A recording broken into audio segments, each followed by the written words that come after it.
الحمدللہ رب العالمین والصلاة والسلام علی سید الانبیاء والمرسلین اما بعد فاعوذ باللہ من الشیطان الرجیم بسم اللہ الرحمن الرحیم۔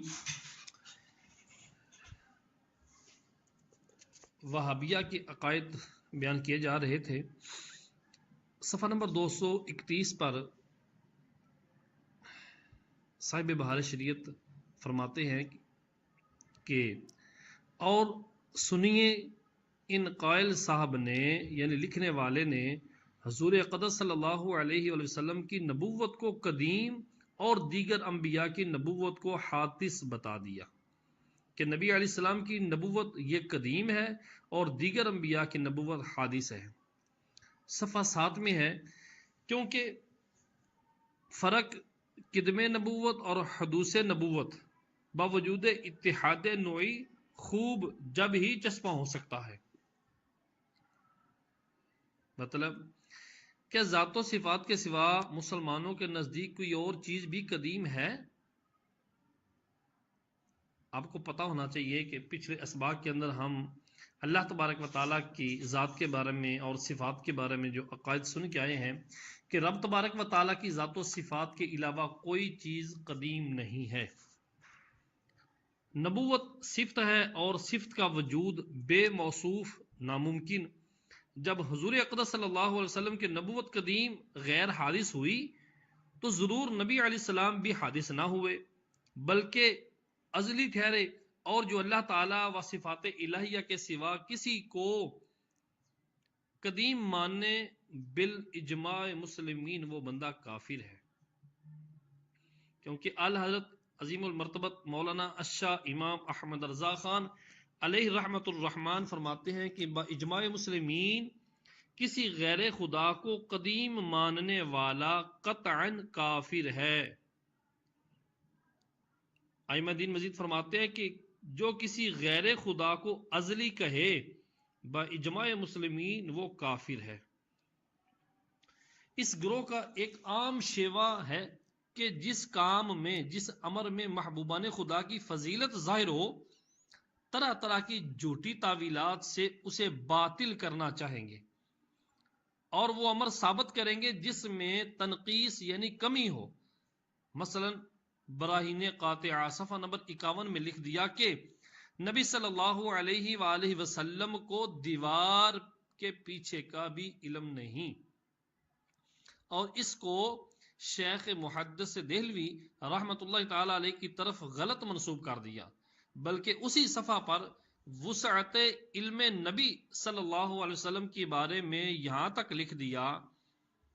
کیا کہتا ہے؟ الحاصل غور کرنا چاہیے کہ شیطان و ملک الموت کا حال دیکھ کر علم محیط زمین کا فخر عالم کو خلاف نصوص قطعیہ کے بلا دلیل محض قیاس فاسدہ سے ثابت کرنا شرک نہیں تو کون سا ایمان کا حصہ ہے؟ کہ شیطان ملک الموت کو یہ وسعت نص سے ثابت ہوئی کہ علم کی وسعت شیطان اور ملک الموت کے لیے یہ نص سے ثابت ہے علم کی وسعت، اور فخر عالم کی وسعت علم کی کون سی نص قطعی ہے کہ جس سے تمام نصوص کو رد کر کے ایک شرک ثابت کرتا ہے۔ جس وسعت علم کو شیطان کے لیے ثابت کرتا اور اس پر نص بیان کرتا ہے اسی کو نبی صلی اللہ علیہ وسلم کے لیے شرک بتاتا ہے۔ تو شیطان کو خدا کا شریک ماننا اور اسے آیت و حدیث سے ثابت جاننا، بے شک شیطان کے بندے شیطان کو مستقل خدا نہیں تو خدا کا شریک کہنے سے بھی گئے گزرے۔ ہر مسلمان اپنے ایمان کی آنکھوں سے دیکھے کہ اس قائل نے کہنے والے نے ابلیس لعین کے علم کو نبی صلی اللہ علیہ وآلہ وسلم کے علم سے زائد بتایا ہے کہ نہیں؟ ضرور زائد بتایا۔ اور شیطان کو خدا کا شریک ماننا یا نہیں؟ ضرور ماننا، اور پھر اس شرک کو نص سے ثابت کیا۔ یہ تینوں باتیں سری کفر اور کہنے والا یقینی کافر ہے۔ کون مسلمان اس کے کافر ہونے میں شک کرے گا؟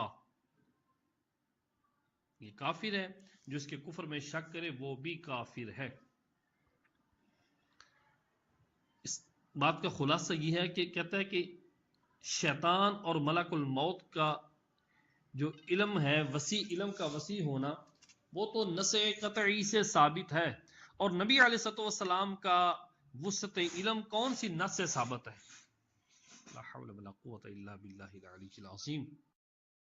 حفظ الایمان صفحہ نمبر 7 میں حضور اقدس صلی اللہ تعالی علیہ وآلہ وسلم کے علم کی نسبت یہ تقریر کرتا ہے، کہتا ہے کہ آپ کی ذات مقدسہ پر علم غیب کا حکم جاننا اگر بقول زید صحیح ہو، اگر زید مان لیا جائے زید نے کہا کہ سرکار کو علم غیب ہے، زید کی بات کو لے کر یہ اگر صحیح ہے تو دریافت طلب امر یہ ہے کہ اس غیب سے مراد جو نبی کو غیب حاصل ہے، اس سے مراد بعض غیب ہے یا کل غیب ہے؟ کہتا ہے کہ اگر علوم غیبیہ مراد ہیں، اگر بعض علوم غیبیہ مراد ہیں کہ نبی کو بعض علم غیب ہے، تو کہتا ہے اس میں پھر حضور کی کیا تخصیص ہے؟ ایسا علم غیب تو زید، عمر، بلکہ ہر سبھی بچہ، مجنون، پاگل، بلکہ جمیع حیوانات و بہائم سب کو حاصل ہے۔ مسلمانوں ذرا غور کرو کہ اس شخص نے نبی صلی اللہ علیہ وسلم کی شان میں کیسی واضح گستاخی کی کہ حضور صلی اللہ علیہ وسلم جیسا علم زید عمر تو زید عمر، بلکہ ہر بچے اور پاگل، بلکہ تمام جانوروں اور چپایوں کے لیے حاصل ہونا کہا۔ کیا ایمانی قلبی ایسے شخص کے کافر ہونے میں شک کر سکتے ہیں؟ ہرگز نہیں۔ اس قوم کا یہ عام طریقہ ہے کہ جس چیز کو اللہ و رسول صلی اللہ تعالی علیہ وسلم عز و جل نے منع نہیں کیا بلکہ قرآن و حدیث سے اس کا جواز ثابت ہے، اس کو ممنوع کہنا تو درکنار اس پر شرک و بدعت کا حکم لگا دیتے ہیں۔ مثلا مجلس میلاد شریف اور قیام، اصال ثواب، زیارت قبور، حاضری بارگاہ بے کس پناہ سرکار مدینہ طیبہ صلی اللہ علیہ وسلم و عرس بزرگان دین و فاتحہ، صوم، چہلم، استمداد و بارواح انبیاء و اولیاء، اور مصیبت کے وقت انبیاء اولیاء کو پکارنا وغیرہ وغیرہ۔ بلکہ میلاد شریف کی نسبت تو براہین قاطعہ صفحہ نمبر 148 میں یہ ناپاک الفاظ لکھ دیے۔ کیا کہتا ہے؟ پس یہ ہر روز اعادہ ولادت کا تو مثل ہنود کے کہ سانگ کنیا کی ولادت کا ہر سال کرتے ہیں۔ کیا کہتا ہے؟ کہتا ہے کہ یہ جو ہر روز ولادت کا جو اعادہ کرتا ہے، میلاد مصطفیٰ مناتے ہیں، یہ ہندوؤں کی طرح ہے کہ ہندو لوگ، ان کا ایک کنیا، ہندوؤں کا ایک اوتار سری کرشن کا لقب ہے، یہ لوگ ہر سال وقت معین پر اس کی پیدائش کا ڈرامہ رچاتے ہیں۔ تو کہتا ہے کہ ہر روز اعادہ ولادت تو مثل ہنود کے سانگ کنیا کی ولادت کا ہر سال کرتے ہیں، یا مثل روافت رافضیوں کے تشیع کے کہ نقل شہادت اہل بیت ہر سال مناتے ہیں۔ معاذ اللہ، سانگ یعنی تماشا آپ کی ولادت کا ٹھہرا اور خود حرکت کبیہ قابل ملمت، قابل مذمت و حرام فسق ہے، بلکہ یہ لوگ اس قوم سے بڑھ کر ہوئے، وہ تو تاریخ معین پر کرتے ہیں، ان کے یہاں کوئی قید ہی نہیں، جب چاہیں یہ خرافات فرضی بتاتے ہیں۔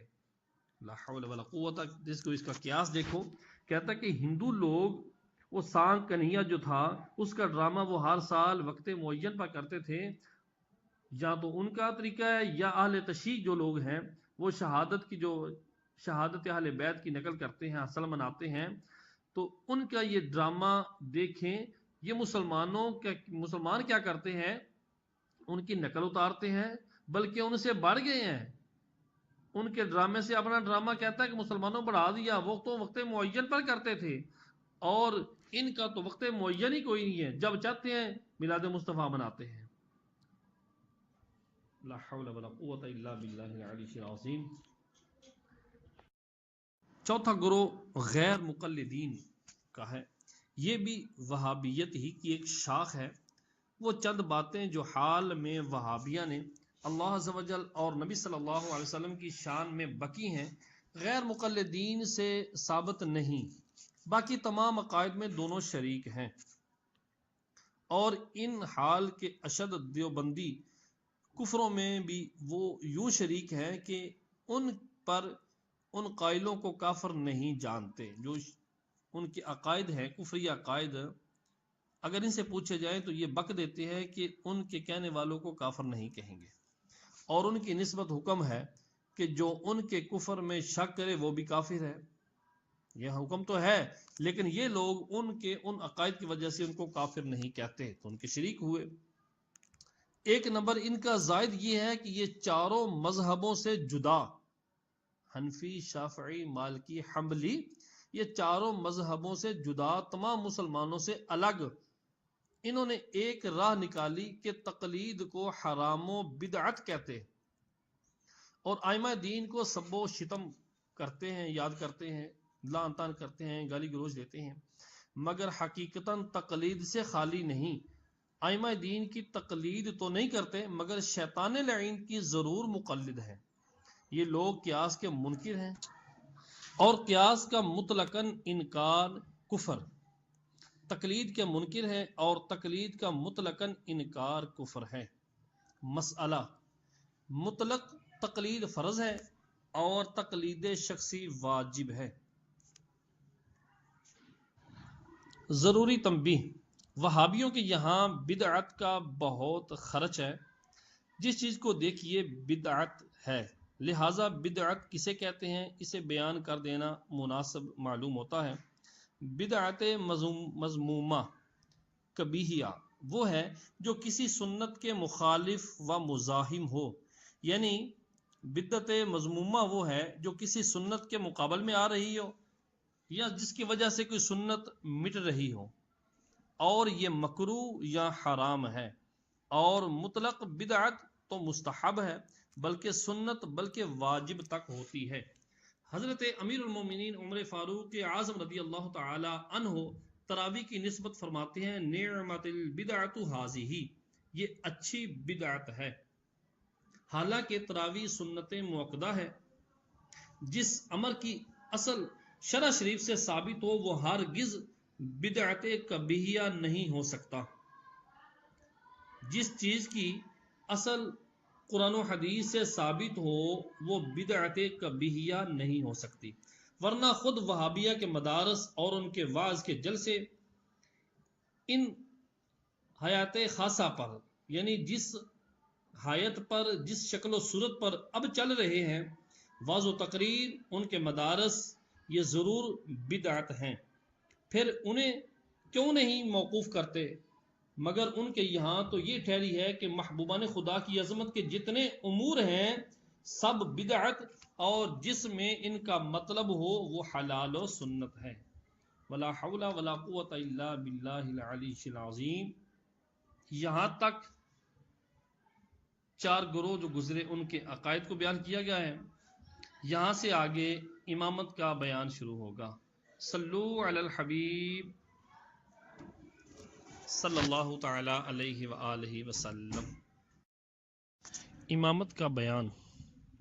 امامت دو قسم کی ہے، امامت صغری اور امامت کبریٰ۔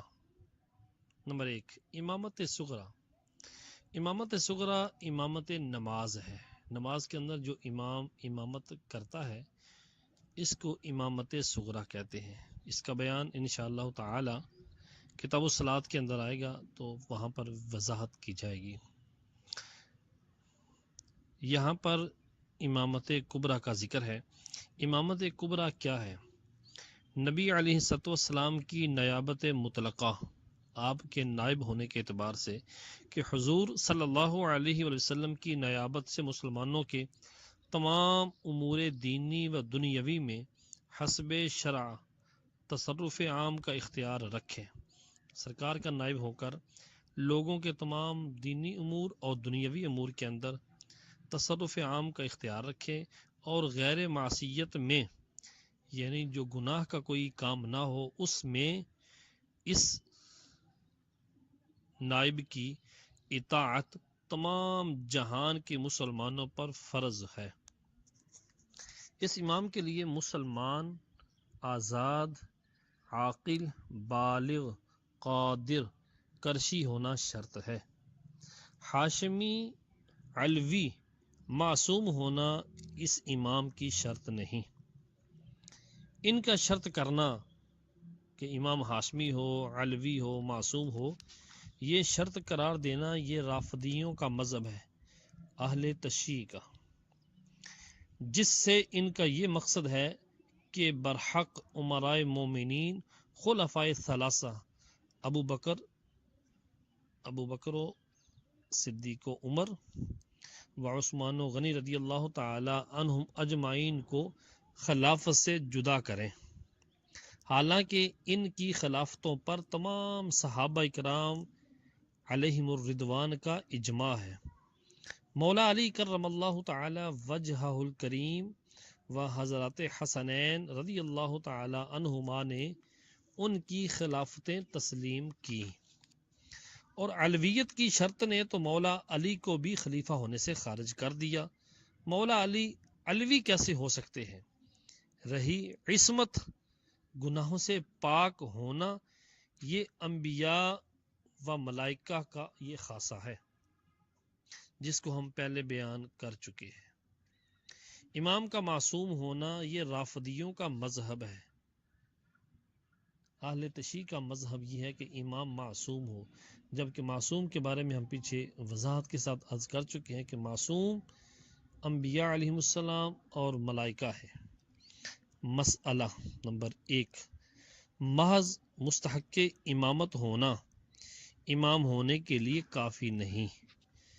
مستحق امامت ہونا یعنی یہ امامت کا حقدار ہے، خالی یہ ہونا یہ امام ہونے کے لیے ضروری نہیں، کافی نہیں ہے، بلکہ ضروری ہے کہ اہل حل و عقد نے اسے امام مقرر کیا ہو یا امام سابق نے، یعنی اہل حل و عقد معاملات کو جاننے والے، دینی اور دنیاوی انتظامی معاملات کو جاننے والے نے اسے امام مقرر کیا ہو یا پھر امام سابق نے اس کو امام مقرر کیا ہو، یہ ضروری ہے۔ مسئلہ نمبر 2، امام کی اطاعت مطلقاً ہر مسلمان پر فرض ہے، جبکہ اس کا حکم شریعت کے خلاف نہ ہو۔ خلاف شریعت میں کسی کی اطاعت نہیں، کیونکہ اللہ تبارک و تعالیٰ قرآن کریم فرقان حمید کے اندر ارشاد فرماتا ہے، یا ایھا الذین آمنوا اطیعوا اللہ و اطیعوا الرسول و اولی الامر منکم، ایمان والو اطاعت کرو اللہ کی اور اللہ کے رسول کی اور حکم والوں کی تم میں سے جو ہے۔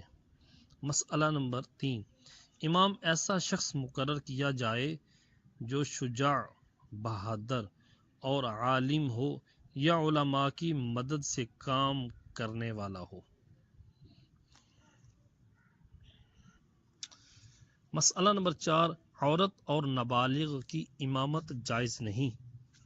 اگر نابالغ کو امام سابق نے امام مقرر کر دیا، اگر کسی نابالغ بچے کو سابقہ امام نے امام مقرر کر دیا تو اس کے بلوغ تک کے لیے لوگ ایک والی مقرر کریں گے کہ وہ احکام جاری کرے، اور یہ نابالغ صرف رسمی امام ہوگا اور حقیقتاً اس وقت تک وہ والی امام ہے جس کو لوگ مقرر کریں گے۔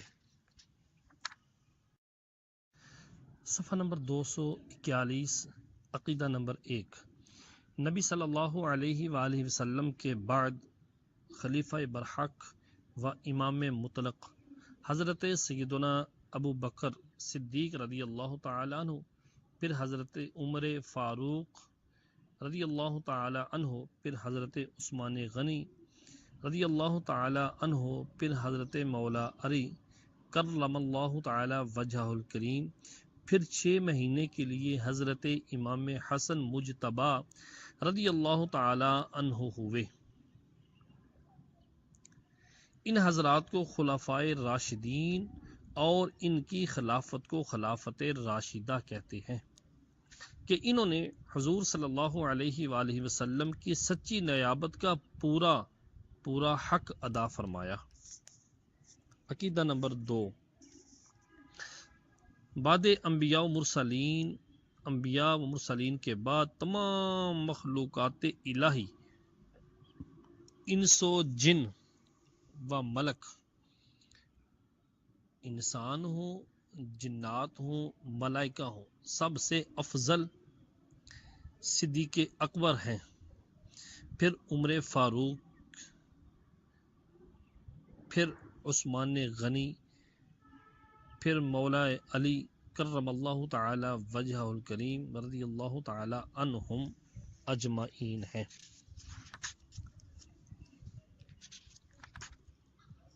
جو شخص مولا علی کرم اللہ تعالی وجہ الکریم کو صدیق یا فاروق رضی اللہ تعالی عنہما سے افضل بتائے، گمراہ و بد مذہب ہے۔ افضل کہ یہ معنی ہے، عقیدہ نمبر 3 صفحہ نمبر 247، کہ ابو بکر عمر رضی اللہ تعالی عنہ، عثمان و علی، یہ جو افضل ہے مخلوق میں سے سب سے افضل ابو بکر صدیق رضی اللہ تعالی عنہ ہے۔ افضل کے معنی یہ ہے کہ اللہ تعالیٰ کے یہاں زیادت عزت و منزلت والا ہو شخص، اسی کو کثرت ثواب سے بھی تعبیر کرتے ہیں کہ ثواب ان کا زیادہ ہوتا ہے، نہ کہ کثرت اجر، کیونکہ بارہا مفضول کے لیے ہوتی ہے، کیونکہ اجر کی کثرت بارہا مرتبہ جو افضل نہیں ہوتا، اجر کی کثرت اس کو ہوتی ہے۔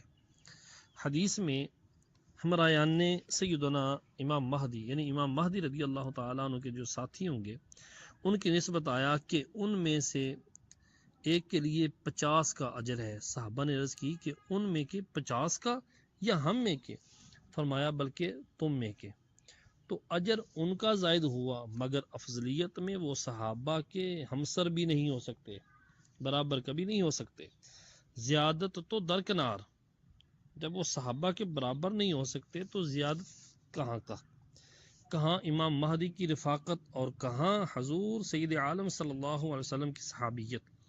اس کی مثال نظیر بلا تشبیہ آپ یوں سمجھ لیں کہ سلطان نے کسی مہم پر وزیر اور بعض دیگر افسروں کو بھیجا، اس کی فتح پر ہر افسر کو لاکھ روپیہ انعام دیا اور وزیر کو خالی پروانہ خوشنودی مزاج دیا، تو انعام انہی کو زیادہ ملا، 1,00,000 روپیہ ملا تو انعام انہی کو زیادہ ملا، مگر کہاں وہ اور کہاں وزیر اعظم کا اعزاز۔ جی، عقیدہ نمبر 4، ان کی خلافت بترتیب فضیلت ہے، یعنی جو عند اللہ افضل و اعلی و اکرم تھا وہی پہلے خلافت پاتا گیا، نہ کہ افضلیت و برترتیب خلافت، یعنی افضل یہ کہ ملک گیری میں زیادہ سلیقہ، جیسا آج کل سنی بننے والے تفضیلیے کہتے ہیں، یعنی جس طرح جو افضل تھا اسی ترتیب سے اس کو خلافت ملتی گئی۔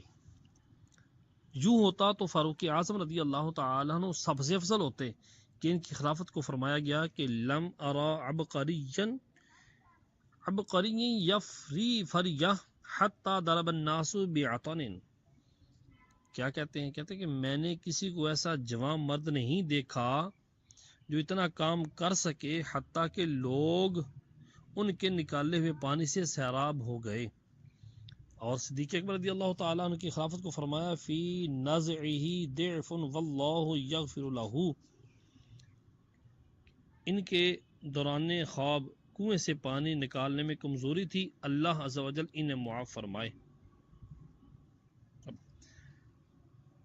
ملک گیری یا ملکداری وغیرہ کے اندر جو زیادہ سلیقہ ہے، اس اعتبار سے نہیں بلکہ اللہ تبارک و تعالی کی بارگاہ میں جو زیادہ عظمت والا افضلیت والا تھا، خلافت اس اعتبار سے ان کے سپرد ہوتی گئی۔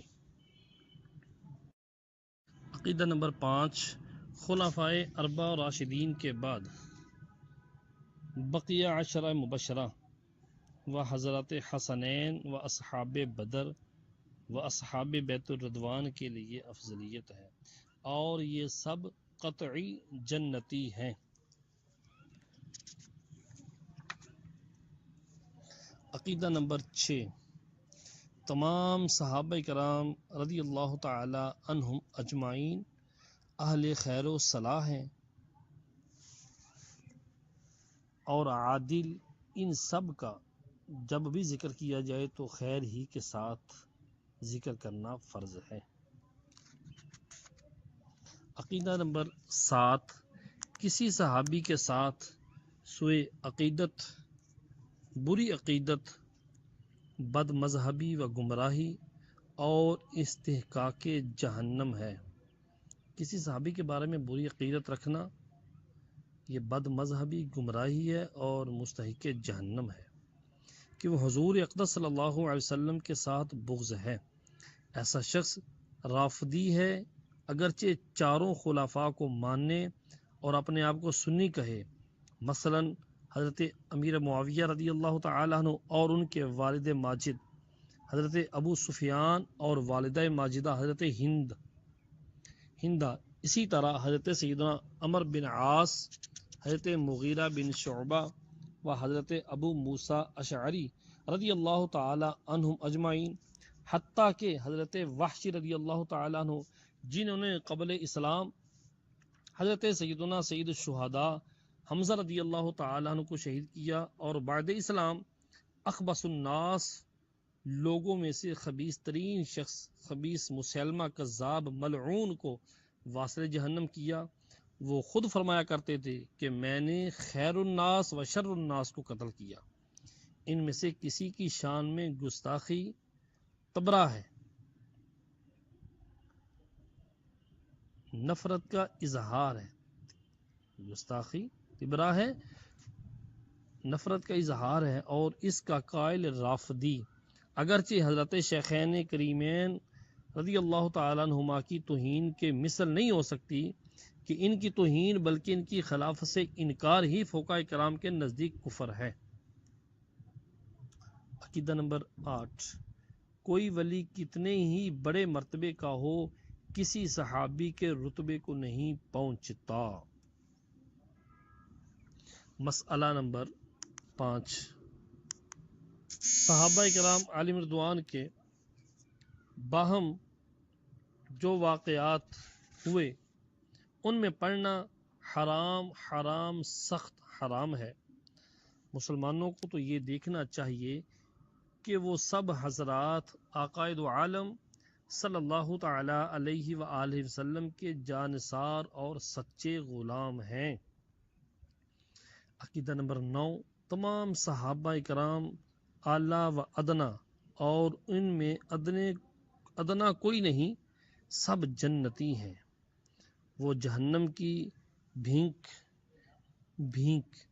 ہلکی سی آواز نہ سنیں گے اور ہمیشہ اپنی من مانتی مرادوں میں رہیں گے۔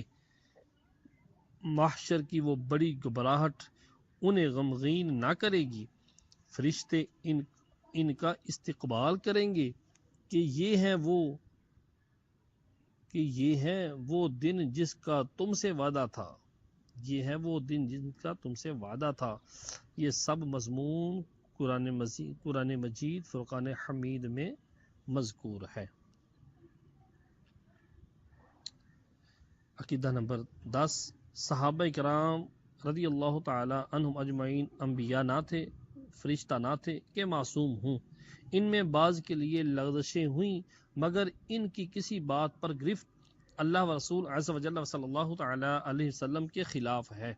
اللہ عز و جل نے سورۃ حدید میں جہاں صحابہ کی 2 قسمیں فرمائیں، مومنین قبل فتح مکہ اور بعد فتح مکہ، ان کو ان پر تفضیل دی اور فرمایا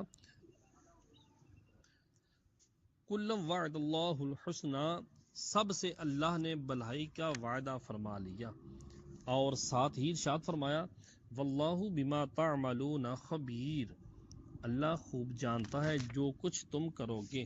تو جب اس نے ان کے تمام اعمال جان کر حکم فرما دیا کہ ان سب سے ہم جنت بے عذاب و کرامت و ثواب کا وعدہ فرما چکے، تو دوسرے کو کیا حق رہا کہ ان کی کسی بات پر طعن کرے؟